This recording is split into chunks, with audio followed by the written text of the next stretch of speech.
ஆன்மீக நண்பர்கள் அனைவருக்கும் என்னுடைய அன்பான வணக்கம். புத்தாண்டு ராசி பலன் 2025.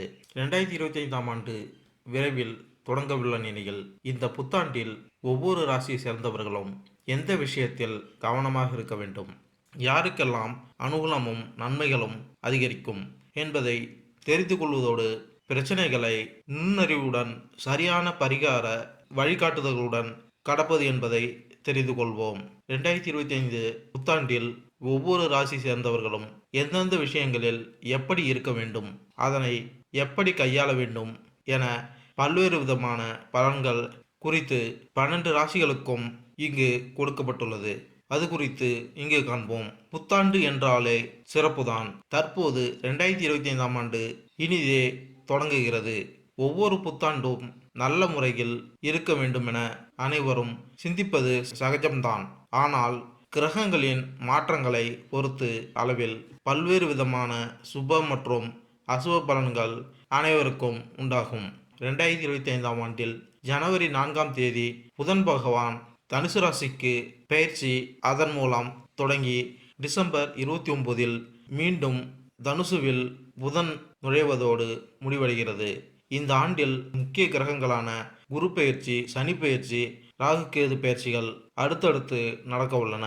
கிரகங்களின் இந்த மாற்றத்தால் 12 ராசிகளுக்கு தனிப்பட்ட குடும்ப வாழ்க்கை மற்றும் தொழில், வேலை தொடர்பான விஷயங்களில் முன்னேற்றமும் பாதிப்பும் கலந்தே இருக்கும். அதிலும் குறிப்பாக சனி ராகுவின் இணைவு 50 நாட்கள் வரை நீடிக்க உள்ளதால் உடல்நல பிரச்சனை, புதிய நோய் தொற்று, வேலை தொடர்பான சிக்கல்கள் என வாழ்க்கையில் பல அம்சங்களை பாதிக்கக்கூடியதாக இருக்கும். 2025இல் நடக்கும் முக்கிய கிரக பயிற்சிகள். சனி பயிற்சி மார்ச் 29ஆம் தேதி சனி பகவான் கும்பராசியிலிருந்து பயிற்சியாகி மீனராசிக்கு பயிற்சியாகிறார். குரு பயிற்சி மே 14ஆம் தேதி புதன்கிழமை குரு பகவான் ரிஷப ராசியிலிருந்து மிதுன ராசிக்கு மாறவுள்ளார். ராகு கேது பயிற்சி மே 18ஆம் தேதி ராகு கும்பராசிக்கும் கேது சிம்ம ராசிக்கும் பயிற்சியாக உள்ளார்.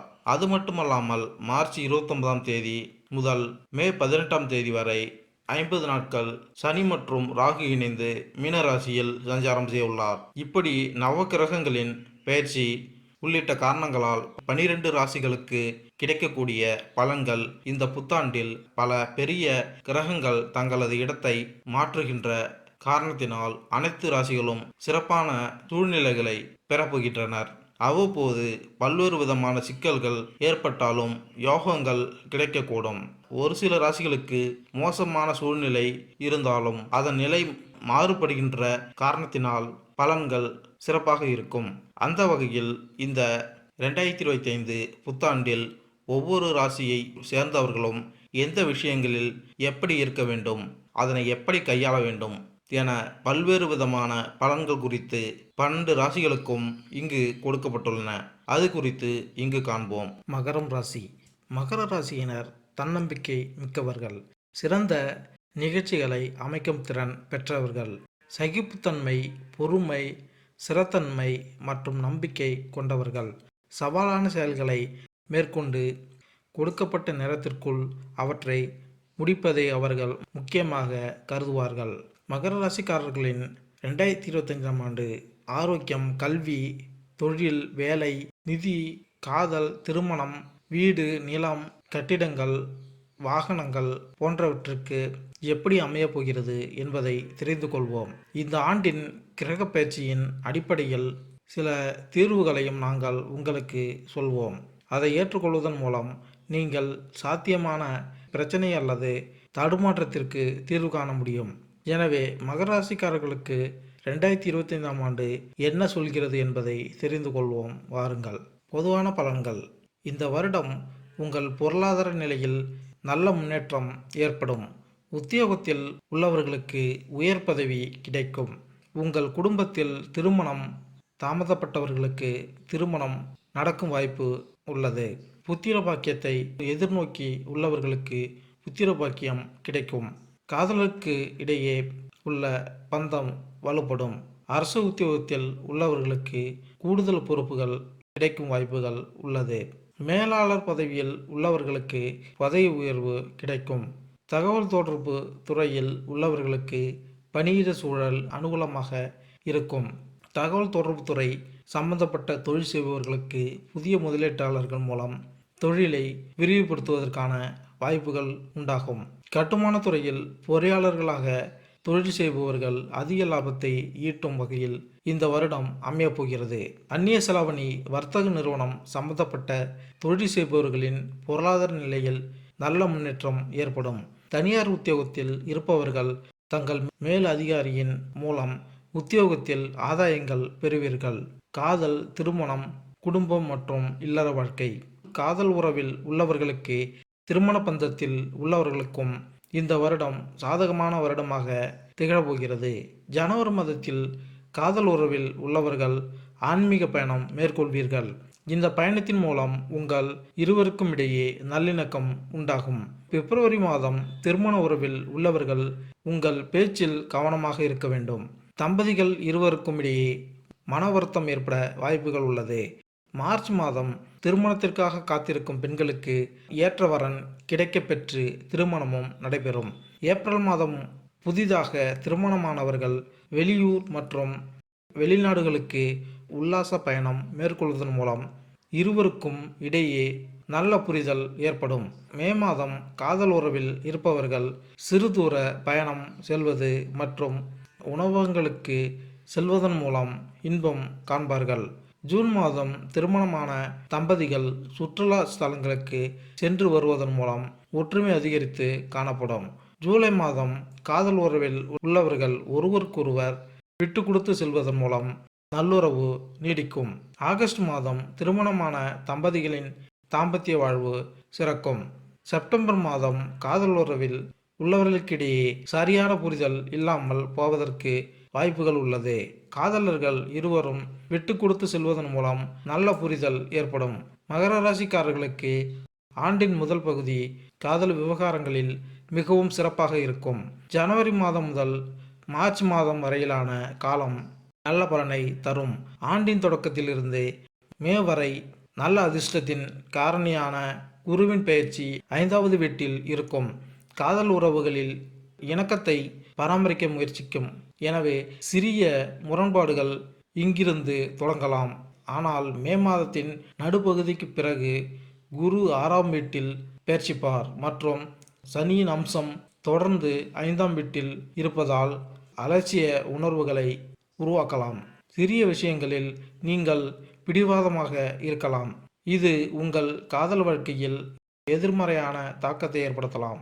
சிறிய விஷயங்களில் வம்புகளை உருவாக்காமல் இருந்தால் 5ஆம் வீட்டிற்கு அதிபதியான சுக்கிரனின் பெயர்ச்சி ஆண்டின் பெரும்பகுதிக்கு சாதகமான பலன்களை குறிக்கிறது. அத்தகைய சூழ்நிலையில் கர்மா மற்றும் அதிர்ஷ்டத்தின் சங்கமத்துடன் உங்கள் காதல் வாழ்க்கை அனுபவிக்க முடியும். மகர ராசிக்காரர்களுக்கு திருமணம் வயதை அடைந்தவர்கள் மற்றும் திருமணம் செய்ய முயற்சிப்பவர்கள் ஆண்டின் முற்பாதியில் தங்கள் முயற்சிகளை விரிவுபடுத்தவும், ஏனெனில் ஆண்டின் தொடக்கத்தில் இருந்து திருமணம் தொடர்பான விஷயங்களை முடிக்கவும் மே மாதத்தின் நடுப்பகுதியில் நல்ல அதிர்ஷ்டத்தின் காரணியான குரு 5வது வீட்டில் இருக்கிறார். வருடத்தின் முதல் பாதி திருமணம் நடக்கும் வாய்ப்புகள் அதிகம். ஆண்டின் 2ஆம் பாதி குறிப்பாக மே மாதத்தின் நடுப்பகுதிக்கு பிறகு ஒப்பீட்டளவில் பலவீனமாக இருக்கலாம். திருமண வாழ்க்கையை பற்றி நாம் பேசினால் இந்த விஷயத்தில் சனி பெயர்ச்சி சாதகமான முடிவுகளை தர முயற்சிக்கிறது. அதே நேரத்தில் குருவின் பெயர்ச்சி ஆண்டின் முதல் பகுதி சாதகமான முடிவுகளை தர முயற்சிக்கிறது. அதே நேரத்தில் குருவின் பிற்காலத்தில் எந்த நேரடி உதவியும் வழங்க முடியாது. இதன் மூலம் கடந்த ஆண்டை விட இந்த ஆண்டு திருமண வாழ்க்கை சிறப்பாக இருக்கும். ஆனால் தாம்பத்திய விஷயங்களில் கண்டிப்பாக விழிப்புணர்வு ஏற்படும். அதாவது ஒற்றுமையை தவிர்ப்பதற்கான நடைமுறை முயற்சிகளும் அவசியம். அவ்வாறு செய்வதால் தாம்பத்திய வாழ்க்கையை சிறப்பாக அனுபவிக்க முடியும். ஆண்டின் தொடக்கத்தில் இருந்து மார்ச் மாதம் வரை சனியின் பெயர்ச்சி 2ஆம் வீட்டில் இருந்தாலும் அதற்கு பிந்தைய காலத்தில் சனி பகவான் உங்களுக்கு சாதகமாக இருப்பதால் உங்களுக்கு நிறைய நிவாரணம் தரலாம். மே மாதம் முதல் ராகு 2ஆம் வீட்டில் பெயர்ச்சிப்பதால் அவ்வப்போது சில தவறான புரிதல்கள் ஏற்படலாம். ஒருவரை ஒருவர் புரிந்து கொள்ள இயலாமல் சில கருத்து வேறுபாடுகள் தோன்றலாம். ஆனால் பெரிய பிரச்சனை எதுவும் வராது. ஆனால் பழைய மற்றும் சிக்கலான பிரச்சனைகள் கண்டிப்பாக மறைந்துவிடும். வீடு சம்பந்தமான விஷயங்களை பற்றி பேசினால் மகர ராசிக்காரர்களுக்கு 2025ஆம் ஆண்டு ஒப்பீட்டளவில் நிவாரணம் பெறுவீர்கள். சனி 3ஆம் பார்வையின் தாக்கம் மார்ச் முதல் உங்கள் 4வது வீட்டில் இருந்து முடிவடையும். அதாவது சில நாட்களாக வீட்டு விசேஷங்களில் நீங்கள் சந்தித்து வந்த பிரச்சனைகள் அல்லது பிரச்சனைகளை தீர்த்து இந்த வருடம் உங்கள் குடும்ப வாழ்க்கையை சிறப்பாக அனுபவிக்க முடியும். வேலை மற்றும் தொழில். இந்த வருடம் உத்தியோகம் மற்றும் சுய தொழில் நல்ல முன்னேற்றம் ஏற்படும். ஜனவரி மாதத்தில் உத்தியோகத்தில் இருப்பவர்களுக்கு தன வருவாய் அதிகரிப்பதுடன் சமூக அந்தஸ்தும் கூடும். பிப்ரவரி மாதத்தில் மின் பொறியாளர்களாக பணியில் உள்ளவர்களுக்கு உத்தியோகத்தில் அதிக பணிச்சுமை இருந்த போதிலும் குறித்த நேரத்தில் பணிகளை செய்து முடிப்பீர்கள். மார்ச் மாதத்தில் அரசு உத்தியோகத்தில் அமைச்சு பணியாளர்களாக உள்ளவர்கள் நன்றாக பணிபுரிவதன் மூலம் அனைவரின் நன்மதிப்பை பெறுவீர்கள். ஏப்ரல் மாதத்தில் இணையதளம் மற்றும் சமூக ஊடகம் சம்பந்தப்பட்ட துறையில் பொறியாளராக வேலையில் இருப்பவர்கள் மேலதிகாரிகளின் கவனத்தை ஈர்க்கும் வகையில் சிறப்பாக பணியாற்றி பல சாதனைகளை படைப்பீர்கள். மே மாதத்தில் அதிக பணிகள் காரணமாக உங்களுக்கு மனச்சோர்வு ஏற்படலாம். நீங்கள் தியானம் மற்றும் நடைப்பயிற்சியை மேற்கொள்வதன் மூலம் மனச்சோர்வில் இருந்து விடுபடலாம். ஜூன் மாதம் தரகு சம்பந்தப்பட்ட தொழில் செய்பவர்கள் அதிக லாபத்தை ஈட்ட முடியும். ஜூலை மாதம் காய்கறி வியாபாரம் செய்பவர்கள் புதிய முதலீடுகளை மேற்கொள்வீர்கள். ஆகஸ்ட் மாதம் புத்தக நிலையம் வைத்து இருப்பவர்களுக்கு விற்பனை அதிகரித்து காணப்படும். கட்டடம் கட்டும் கூட்டு தொழில் செய்பவர்கள் தங்கள் தொழிலை மேம்படுத்த வங்கியில் கடன் வாங்கும் சூழ்நிலை உருவாகும். மகர ராசிக்காரர்களுக்கு இந்த ஆண்டு வியாபாரத்தில் ஒப்பீட்டளவில் சிறப்பான ஆனால் கலவையான பலன்களை பெறலாம். அதாவது கடந்த ஆண்டை விட இந்த ஆண்டு சிறப்பான பலன்களை பெற முடியும். ஆனால் நீங்கள் சிறு தடைகளை சந்திக்க நேரிடும். ஆண்டின் தொடக்கத்திலிருந்து மார்ச் மாதம் வரை சனியின் சாதகமற்ற பயிற்சி காரணமாக உங்கள் வியாபாரத்தில் 100க்கு 100% கொடுப்பதில் நீங்கள் பின்தங்கி இருக்கலாம். இதன் விளைவாக முடிவுகள் சற்று பலவீனமாக இருக்கலாம். ஆனால் மார்ச் மாதத்திற்கு பிறகு சனியின் அனுகூலமானது உங்கள் நம்பிக்கையை அதிகரிக்கும். இதன் விளைவாக வணிகத்தில் சாதகமான தாக்கம் இருக்கும். மகர ராசிக்காரர்களுக்கு 2025 படி குருவின் பயிற்சி ஆண்டின் முதல் பாதியில் வணிகத்தை வெளிப்படையாக அதிகரிக்கும். ஆனால் 5ஆம் வீட்டிலிருந்து 10ஆம் வீட்டை குரு பார்ப்பதால் நீங்கள் நல்ல பலன்களை பெற முடியும். புதனின் பயிற்சியும் பொதுவாக சாதகமான பலன்களை தரும்.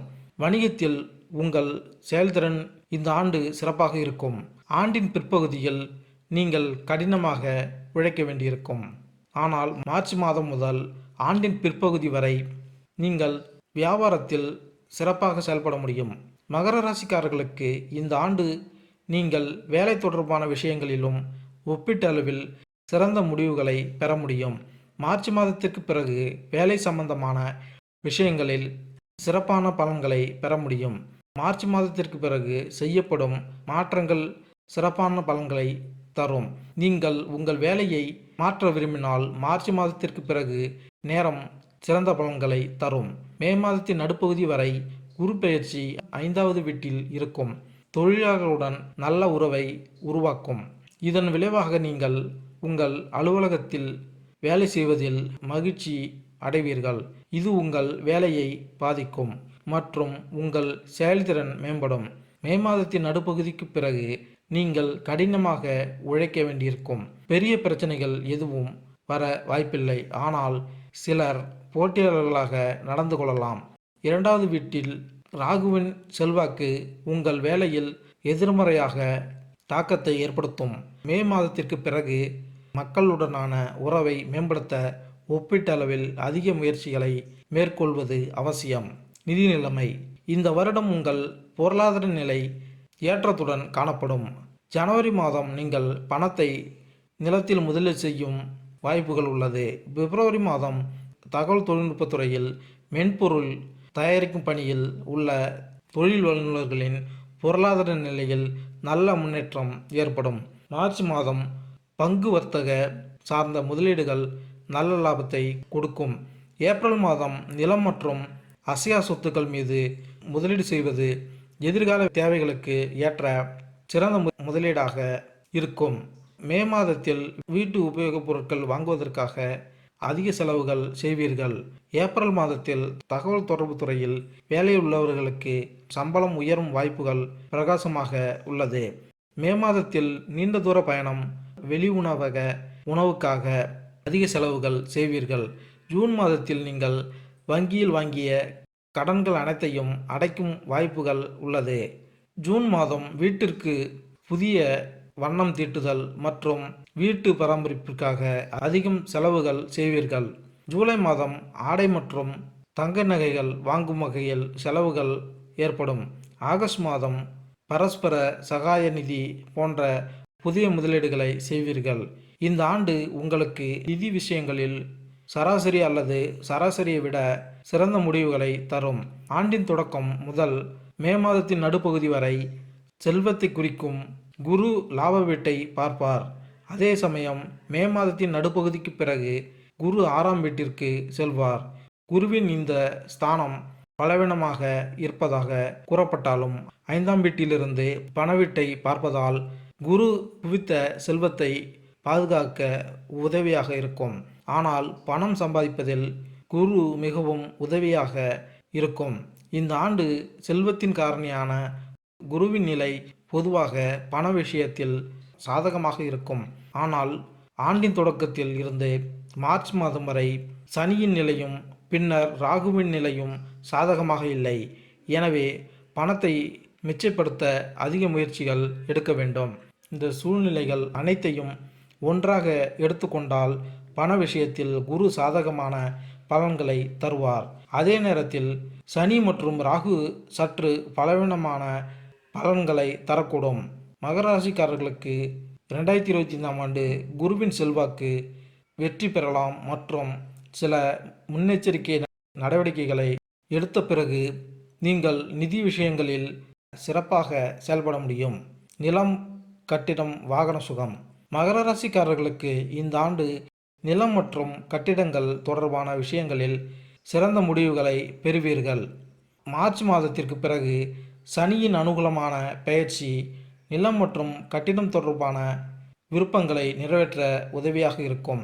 கடந்த ஆண்டு அல்லது அதற்கு முந்தைய ஆண்டுகளில் இருந்து நீங்கள் கவலைப்பட்டு வந்த நில ஒப்பந்தங்கள் தொடர்பான பிரச்சனைகள் இப்போது தீர்ந்து அந்த ஒப்பந்தங்களை நீங்கள் முடிக்க முடியும்.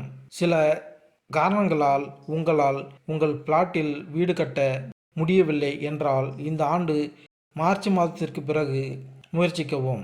வாகனம் தொடர்பான விஷயங்களை பற்றி பேசினால் இந்த விஷயத்தில் இந்த ஆண்டு நல்ல பலன்கள் கிடைக்கும். மார்ச் மாதம் முதல் சனியின் தாக்கம் உங்கள் 4வது வீட்டில் இருந்து முடிவடையும்.